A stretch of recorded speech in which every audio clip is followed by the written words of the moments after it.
What's up, everybody? Chewy and coming at you. Got another video, one Marvel Crest Protocol video, and we're just gonna talk about LVO and what happened this weekend. And I can't wait to get to this, man. I just landed here back in Wisconsin. I'm ready to record some MCP content, and I just needed to record this episode. I just needed to record this, guys. Like LVO was a blast, run very well. Shout outs to Omnis, did a really wonderful job. Shout outs to Tyson, running a great event in the community in general. You guys are awesome. Everybody out there was cool. Show me a lot of love out there, you know what I'm saying, when everybody that watches my content. And, I really do appreciate it, guys. Thank you so much. And, let's get to this for a second, guys. If you guys can, do me a favor, like, dislike, comment, subscribe, do all the things you guys need to do. Get me to 1,000 subscribers, guys. And, of course, I'm always going to have the MCP content, guys. I'm always going to bring the energy. I'm always going to be here with you guys. I'm always going to put out this content for you. So, guys, keep doing that. Keep growing the channel and let's have some fun. All right, so guys, LVO, like I said, was great. It was phenomenal. Congratulations to Vincent Kirchhoff. He won the tournament. He took LVO going 6-0 with not just that. He went 5-1 in the last chance qualifier, and then 6-0 with his Shield roster to win LVO. That was an impressive feat. It was absolutely amazing. Congratulations to him. Well deserved, man. That guy works hard. He puts on a great tournament, second win every year. He does the podcast with Alfredo's Taco Truck, all that stuff, guys. He's an amazing. He played really, really well this weekend, man. He well deserved, man. Congratulations to him. So I gotta say this. I'm surprised that Shield won the tournament. Honestly, I felt, and my opinion is, I still think Brotherhood is the best roster in the game. I think X-Men is up there as well. And right now, I think Shield might be up there. Like, I'm not gonna say they're top 3 or anything like that, but I'm gonna say they are one of the best rosters in the game. You do need a good pilot to pilot that roster well, and you do need to have an understanding of how that roster works. Vince does a lot of videos on it. He talks about it all the time. You guys pay attention to what he's saying. He knows what he's talking about. He won a tournament. So if anybody disputes him, I don't know what to tell you. But you know what I'm saying? So. Nah, man, but all in all, man, like, great weekend. I think there was like 14 Brotherhood players. I think there was like 14 X-Men. A decent amount of Guardian players. It felt like there was a decent spread of affiliations out there in the last chance qualifier. The surprise was X-Men Brotherhood not taking it. And the other surprise was how many X-Men players basically got knocked out early. And there wasn't many left. I mean, the only one left was Vodka Blitz, and I consider him to be one of the, if not the best X-Men player in the planet, probably. So that was the big surprise for me. But yeah, let me talk about my roster, and I can go through my matchups that I had, and I can just talk it through with you for a second. So this is my Brotherhood roster that I played at LVO. Hulk, Juggernaut, Lizard. Lizard was the change that I made. I was running Logan here. And I liked them. I just felt like I needed another 3-threat. I need someone to be tanky and a durable character. And he does, he can benefit off of Magneto's leadership as well. He does have a terrain throw too, so he can add to the leadership and add power too. And he's just tanky as hell, dude. He's hard to kill. So, especially under refraction and all that nonsense, like, he becomes really, really hard. So that was the one change for me. Loved him. I don't know why I went away from him to begin with. And exceptional healing is just nuts, right? Exceptional healing is just it's a really good tactics card right now. You can fit it in. It's absolutely amazing for the healing factor characters. So he checks all the marks. He's just so good. Magneto, of course, is my leadership. I do have Malekith here. It was for Thanos. I thought I was going to see a lot of Thanos Guardians. I only played against it once against Mike Damboys on day 2, and I didn't play Malekith at all. I should have. But that game came down to the wire.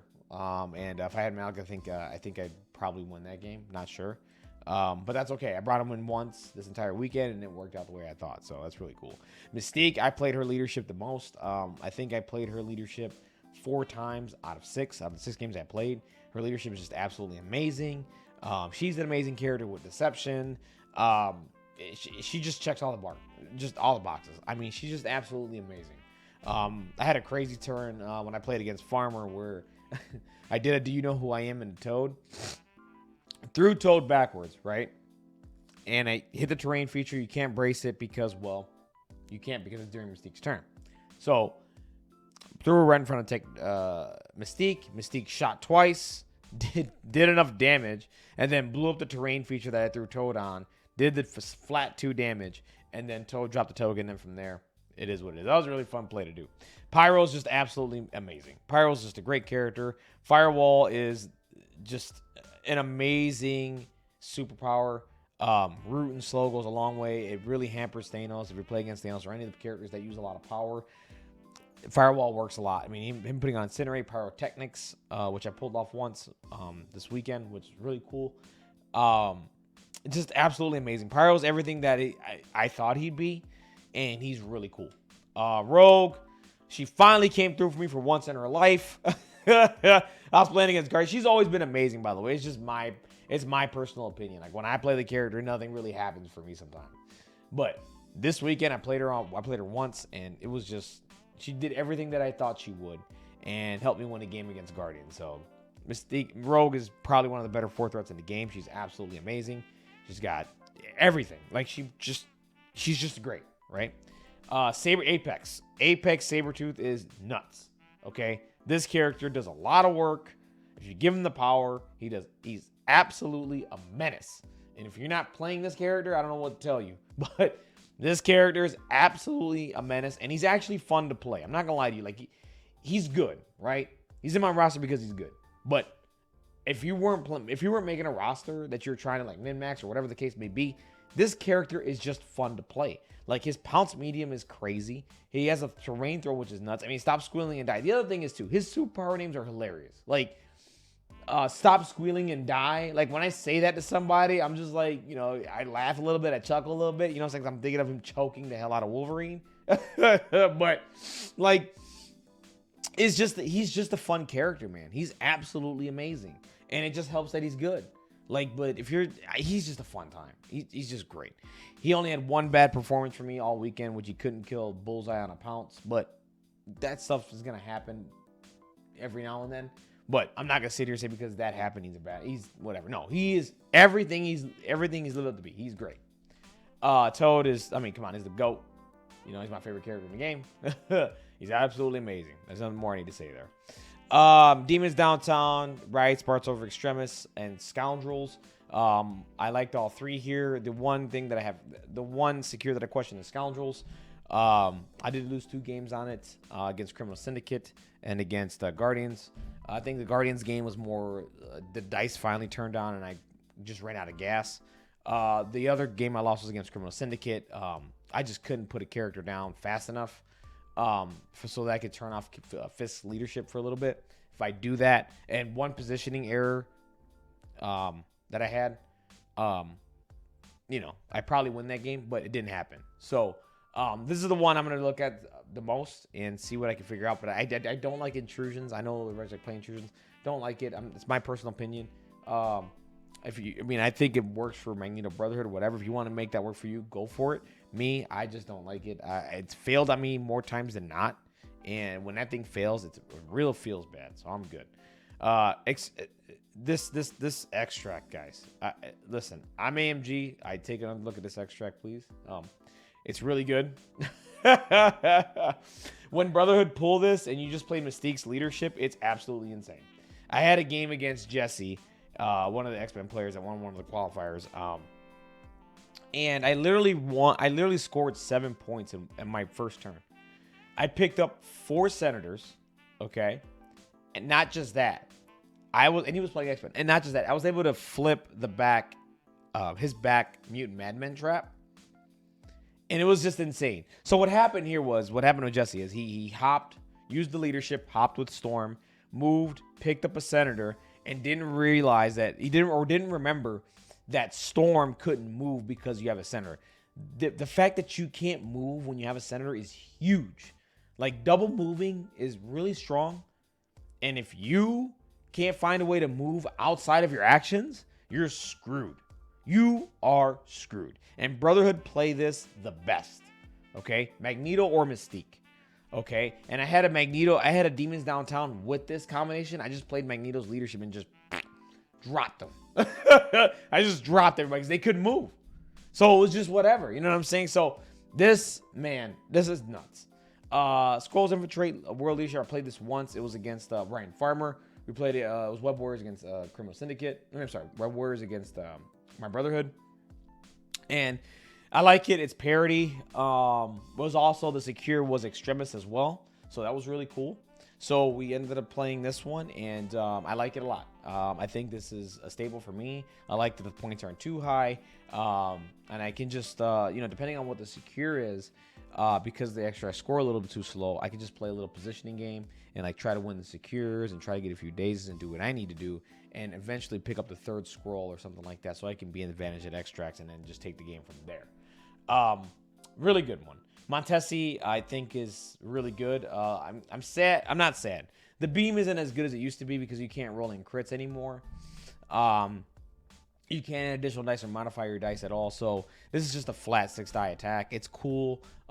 If you want to get through characters that are tanky with physical and energy defense, this is really cool. Like if you did something against Shadowline Daredevil and you can just do some damage, like this is really cool stuff. I rarely use it. I just pick up the book and hold on to it and score my points. There's rarely a chance I ever use this because you can't add additional dice, right? So, yeah, but that's my secures and extracts. Tactics, Asteroid Embrace, Deception, Do You Know Who I Am, Magnetic Refraction, Midnight Phantasmagoria for Malekith, which worked out beautifully. Patch Up, Pyrotechnics, and the GOAT, Recalibration Matrix. Recalibration Matrix saved my game against Mike Danboys. It saved us both, actually. We had a really clutch Recalibration Matrix, and it was sick. Exceptional Healing is a GOAT, and there was a lot of talks, at least with my group here, that I was hanging out with. Should Exceptional Healing be restricted? I don't know. I'll tell you this: it's just a really good card, and it works really well with characters that have the healing factor. And right now in the game, I can't do okay. Right now on my roster, I have 2. Shirker has healing factor. Wolverine has healing factor. X-23 has healing factor. Honey Badger. There's a decent amount of characters that have it. So not my only argument for restricting this card is that not every character can play this, right? It's only healing factor characters. So I don't know if this needs a restriction. It's just really good, and it works really well with really good characters. Not everything that works that way should be restricted, right? In my opinion, I don't know. But if it is restricted, I would understand why. I would just understand why. I'm like, okay, I get it. It's strong. But we'll see. We'll see as time goes on. We'll see what happens. But this card is nuts. If you don't have it in your roster, my God. I don't know what you're doing. But yeah, that was it, guys. And we'll go through my 6 matches really quickly. Round 1 was against Ryan Farmer. Won that game. I don't remember the score, but I won that game against Ryan Farmer. Farmer, like I said, I consider him one of the better players in the country. Really good Web Warriors player, man. I used to watch him all the time on TTS. He's just really good, man. He does a Strike Better podcast. Guy's amazing. I won that game. Next game was against Jesse Inken, I believe. I don't know, whatever. But he's an X-Men player, and that game was nuts. I pulled Senators, and he pulled Mutant Madmen. I just picked up like 4 Senators, like I said, scored 7 points, and I was just routing the entire game. Like I just won. It was crazy. Third game was tight, man. This is to get in the top 8 now. Here's the thing. If I win that third game, I play in top 8 on stream tomorrow, the next day against Vodka Blitz. Now, I didn't get a chance to play on stream. I wish I did, I didn't, but that's okay. Maybe next year. I lost that game 17-16. That game was just, I played against Aaron Franklin. He played really well, man. He had a really sound and really good strategy. I'll say this, Rhino surprised me a lot. His Rhino play was really, really good. I debated back and forth if I should have played Hulk in that matchup because the day before I played against Rhino and I had Hulk and I just bullied him and I just won the game handily. After the game was over, I literally said that. I was like, I should have just played Hulk. And I didn't. Even though without Hulk, I still was a point away from winning that game. And literally one dice spike into Wilson Fisk, I probably do win that game. And then I just move on to top 8. And unfortunately, I didn't. So I played the next day. Played against Zero Cool Guardians. That was my game with Magneto. So that's the first time I put Magneto down. So all 3 games on Saturday, I played Mystique. Friday, the next day, Sunday, my first game was with Magneto because I pulled Demons Downtown and Senators. So it worked out really well. Won that game pretty easily. My next game was against Mike Fanboys. That game was tight. He played against, his was Thanos Guardians. And that game was tight too. I lost 17-15 in that one. Just his dice spikes hit when they needed to hit, and I ended up losing the game. I played that game as best as I could. I out-controlled him, I think, in my opinion. And I was doing really well scoring points when I needed to score points. The dice came in when they needed to come in for them, and that's what happens in this game. That's life. I gotta live with it, right? So that happened. And then from there, my last game of the day, I said, screw it. I'm going to play Malekith because I don't care. It was against oh my God, I'm never going to forget his name. It doesn't matter. He was playing Shadowland Daredevil, and it was on Demons Downtown in Mentesi, so it was straight down the middle. And I was like, Magneto time, Malekith time. So I played Magneto, Malekith, Toad, Sabretooth. And I just went ham with Malekith. I went absolutely ham with him. And he went like 6 wide, like 6 or 7 wide or something like that. And I wiped out all of his characters, and I just won the game handily from there. But yeah, man, outside of that, guys, that's it. That's all I got to say, man. I had a really wonderful time, man. Thanks for everybody out there that's showing me love out there and supporting the channel, telling me they like my content, man. Dude, I really do appreciate it, guys. Thank you so much. I'm just a dude that just does content. I'm not really, I'm not one of these great content creators. I'm just a dude, right? That just does this, talks about the game, and I'm passionate about it. I love it. Thank you guys. Seriously, man. You guys are great. You're wonderful. I really do appreciate it. The tournament was great, man. I hope to be back next year. Marvel's only getting bigger.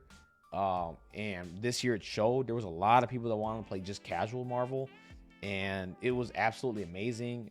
They were running scramble events. They ran a team tournament on Sunday, which was absolutely awesome. They asked me to play in that, but I wanted to keep playing the Invitational and to get my reps in because Adepticon is around the corner. I will be at Adepticon playing in the tournament there. That's Saturday, I believe. I think of March. I think it's Saturday.